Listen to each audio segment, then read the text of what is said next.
예, 방송인 김어준 씨가요, 결국 TBS 교통방송 진행자 자리에서 물러날 걸로 보입니다. 제가 굳이 더 언급하지 않아도 편향성은 물론이고 사실과 다른 내용을 주장했던 것도 지금까지 꾸준히 문제 제기가 되어 왔었습니다.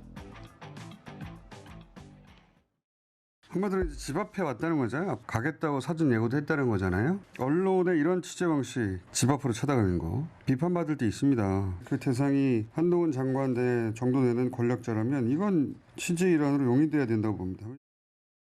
보복 방문임을 분명히 했습니다. 현관 앞 택배까지 뒤졌습니다. 다 모두 생중계입니다. 더 탐사, 민들레 같은 제2, 제3의 김어준은 대한민국의 독보서주입니다. 최근에는 문제 유튜브 매체 좀 감싸서 또 한번 구설에 올랐던 김어준 씨인데, 알려지기로는 공식 하차 의사 밝히지 않았지만 그런 이야기 제작진 다 나눴다. 청취율과는 관계없이 편향성 논란이 있었기 때문에 어쩔 수 없는 TBS 교통방송 김어준 씨의 선택인 겁니까? 사실 제가 갖고 있는 일천하고 당견적인 생각 중에 하나는 패널은 정치적 성향을 가지는 것 좀 문제 없다라고 생각합니다. 하지만 앵커라는 의미가 다시잖아요. 그러면 앵커는 중립을 잡아야 되는데 앵커가 중립성을 잃어버리면 그 전체의 프로그램이 한쪽 방향으로 갈 수가 있는 거예요. 제가 갖고 있는 작은 경험을 이야기하면 전자감독 장치에 전자발찌라는 게 있잖아요. 그게 성폭력 범죄를 예방하는 데 효과적이냐고 물어보면 국민의 90% 이상이 효과적이라고 이야기합니다. 그런데 그 전자감독 장치, 전자발찌가 성범죄를 예방하는 데 충분하냐고 물으면 90%가 충분하지 않다라고 이야기하는 거예요. 하나의 제도에 대해서 어떻게 묻느냐에 따라서 그 정체적인 내용이 달라지는데 지금 제가 이야기하고 싶은 거는 그 앵커가 그 방향을 가지고 이야기를 했다는 부분 때문에 갑론을박이 일어나고 있는 부분이라서요. 어떤 다른 방송에서 자기의 생각을 다른 인터넷 매체에서 다른 자기의 생각을 이야기하는 건 가능하지만 앵커로서의 어떤 평양된 질문을 했다는 점에 대해서는 조금 분명히 이 부분은 조금 시정되어야 되는 부분이라고 생각합니다. 사실 최근에 서울시의회에서 이게 통과됐잖아요. 2년 뒤에 TBS 예산 지원을 끊겠다. 김어준 씨의 이런 그 하차 설도 이거와 관련이 많을 것 같은데, 박 비서님 개인적으로는 이 김어준 씨의 이 거취에 대해서는 어떻게 좀 판단하세요?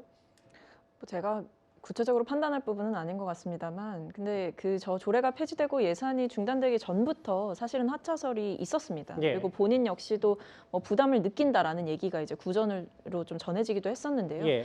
어찌됐든 결과적으로 보면 예산 지원이 끊긴다라는 것이 TBS라는 곳에 굉장히 치명적일 수 있고, 그리고 본인이 진행하던 프로그램의 청취율과 관계없이 정치적으로 그리고 실질적으로 압박을 받았기 때문에 아마 본인이 하던 유튜브라든지 이런 채널을 좀 더 키워서 다른 방식으로 스피커를 계속해서 유지해가지 않을까라고 생각합니다. 다른 방식의 방송을.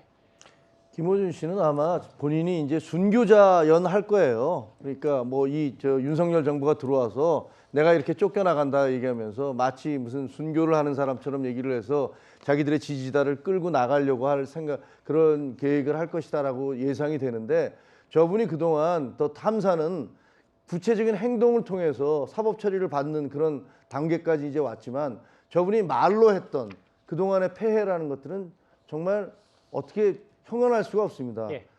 세월호가 무슨 그 고위 침몰, 정권이 고위 침몰을 시켰다. 그다음에 미국 잠수함과 충돌을 한 것이다. 그다음에 무슨 K값 상수라는 걸 통해서 박근혜 대통령이 선거 부정을 했다. 페라가모의 생태탕에 이번에 최근에는 이태원 참사를 둘러싸고 내가 눈으로 봤는데 분명히 다른 정권 때는 일방 통행을 시켰는데 이 정권에서는 일방 통행을 안 시켰다라는 식의 얼토당토하는 거짓말을 그냥 아무렇지도 않게 뱉어내고, 그걸로 인해서 얼마나 많은 혼란이 생기고 국민들이 그 판단을 오도하게 됐습니까? 두고두고 제가 보기에는 김어준 현상이라는 것은 언론학자들이 좀 논문을 썼으면 좋겠어요. 한 사람의 잘못된 그런 생각이라든가 주장이라는 것이 사회 전체에 얼마나 큰 악영향을 미치는지에 대해서 논문을 좀 썼으면 좋겠습니다. 그거에 대해서는 또 이견이 있을 수 있지만, 일단 편향성 논란에서는 김어준 씨 자유로울 수 없기 때문에 김어준 씨가 결국 하차한다는 얘기가 전해지고 있어서 저희가 한번 짧게 준비를 했습니다.